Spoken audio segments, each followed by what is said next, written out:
தழும்பு.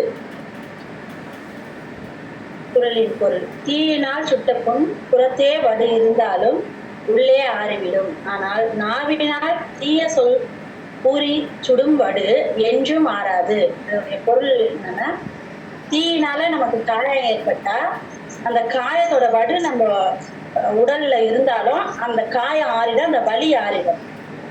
ஆனா தீய சொல்லால மனசை புண்படுத்திட்டாங்கன்னா அந்த வடு என்னைக்குமே ஆறாது.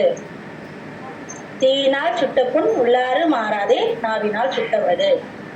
நன்றிங்க ஐயா. நன்றிம்மா. அடுத்த குறள் யார் படிக்கிறதுன்னு சொல்லுங்க ஐயா.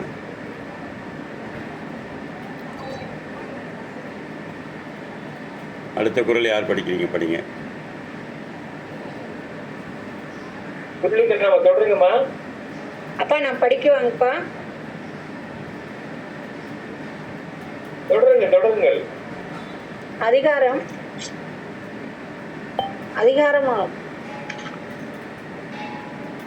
13 அடக்கமுடைமை, அடக்கத்துடன் வாழுதல். குறள் எண் 130.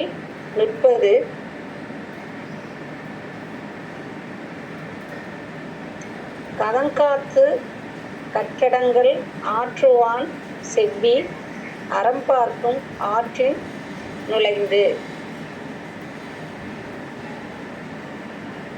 சினம் தோன்றாமல் காத்து கல்வி கற்று அடக்கமுடையவனாக இருக்க வேண்டும். வல்லவனுடைய செவ்வியை அவனுடைய வழியில் சென்று அறம் பார்த்திருக்கும்.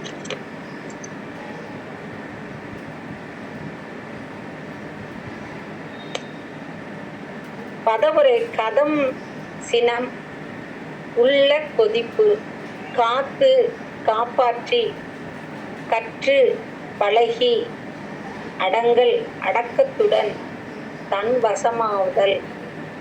ஆற்றுவான் ஒழுகுபவன், செய்ய வல்லன